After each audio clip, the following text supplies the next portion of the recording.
السلام علیکم ورحمۃ اللہ وبرکاتہ۔ میرا نام حکیم ریاض الدین ہے۔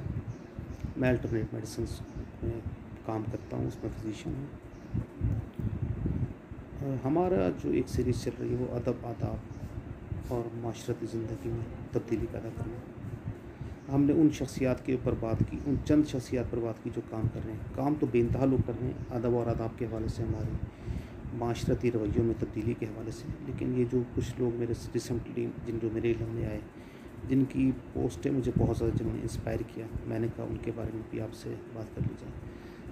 اب ہم بات کرنا شروع کرتے ہیں۔ دیکھیں، معاشرتی رویے ہمارے اتنے زیادہ تبدیل ہو رہے ہیں، جس طرح میں نے آپ سے پہلے بھی ذکر عرض کیا تھا کہ میرے جو پردادا تھے وہ طویل العمر تھے، اور میرے دادا جان بھی، میرے پردادا سے اپنا شاہ علاء الدین صدیقی صاحب اور میرے دادا حکیم علی ثمر صدیقی صاحب، یہ طویل العمر تھے۔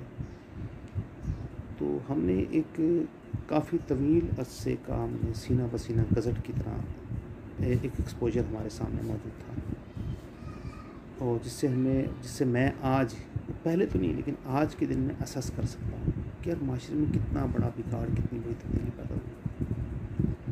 اور زیادہ تکلیف دہ عمل بھی اسی وقت پیدا ہوتا ہے جب کوئی ہم کسی بڑے ڈیزاسٹر سے گزرتے ہیں۔ مثلا اب کرونا کی صورتحال ہے، ٹڈی دل کی صورتحال ہے۔ تو آج سے 100 سال پہلے ہمارے معاشرے کے لوگ اس میں کیسے ڈیل کرتے تھے اور آج کیسے ڈیل کر رہے ہیں، لمحہ فکر یہ۔ اب یہ دیکھیں، ماسک جو ہے 3 روپے کا، 4 روپے کی نہیں، 150 روپے کا ڈبہ 50 پیس کا ملتا تھا، 200 روپے کا بہت مہنگا ملتا تھا، 250 روپے کا۔ وہ ہم نے 100 روپے پر پیس بھی خریدا۔ تو معاشرے رویے میں بگاڑ و گراوٹ تو ہے۔ اس کے بعد ادویات ہیں، بالکل شارٹ ہو گئی ہیں، ڈسپینسنگ کی ادویات ملنی مشکل ہو گئی ہیں، قیمتیں ان کی بڑھنی شروع ہو گئی ہیں۔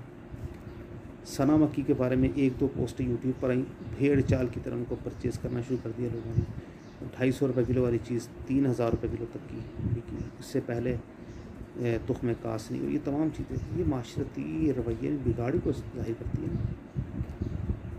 جب کسان گندم بیچنے کے لیے آیا تو کسان کو گندم یعنی خریدنے کے لیے کوئی تیار نہیں تھا۔ 1200-1300 1400 روپے میکسیمم 1 من کا ریٹ، لیکن جب وہ بیچ چکا تو اب کہتے ہیں جی 1800-1900 روپے من سے کم گندم موجود ہی نہیں۔ معاشرتی رویے میں خرابی ہے نا۔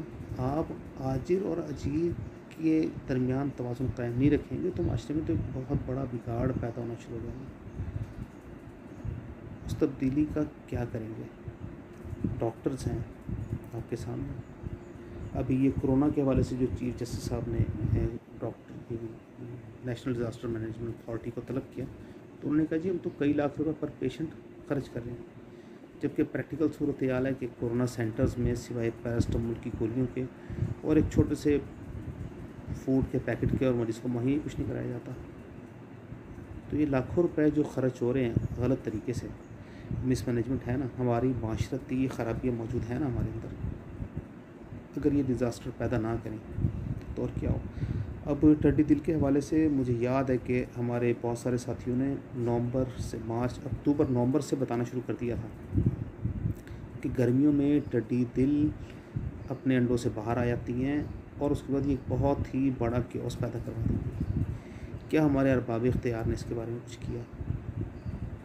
ایک تحریک چلانے کی ضرورت تھی، اس خطرے کے سدباب کی ضرورت تھی، کچھ کیا گیا؟ اب جب وہ پوری قوت کے ساتھ ٹڈی دل سامنے آنے شروع ہوئی، اسپرے کرنے شروع کیے جا رہے ہیں، جبکہ اس کو بہت پہلے روکا جا سکتا ہے۔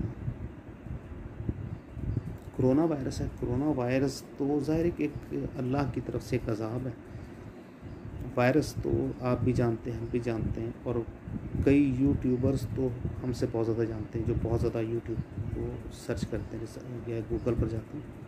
تو میں اس کے اسٹرکچر وغیرہ پر تو بات نہیں کروں گا، لیکن آپ کو پتہ ہے کہ جو چیز نہ زندہ ہے نہ مردہ ہے، جو RNA کے خول پر مشتمل ہے، اس سے تو جو نظر بھی نہیں آتی، مائکروسکوپ میں بھی نظر نہیں آتی، الیکٹرانک مائکروسکوپ سے ہی دیکھا جاتا ہے، تو ظاہر اس سے لڑا نہیں جا سکتا تھا، اللہ تعالیٰ سے توبہ ہی کی جا سکتی تھی۔ تو آپ کی دیکھیں، جب تک اموات پاکستان میں نہ ہونے کے برابر تھیں تو ہر روز عشاء کی نماز کے بعد تقریباً رات 10 بجے پورا ملک اذان کی آوازوں سے گونجتا تھا۔ اب جب ہلاکتوں کی تعداد اپنے میکسیمم رینج پر ہے تو آپ نے کوئی اذان کی آواز سنی؟ کچھ سوچ اور فکر کی ضرورت تو ہے نا، ہمیں اپنے معاشرتی رویوں کو درست کرنے کی ضرورت تو ہے نا۔ اگر ہم ابھی بھی ان کو درست نہیں کر سکتے تو کب؟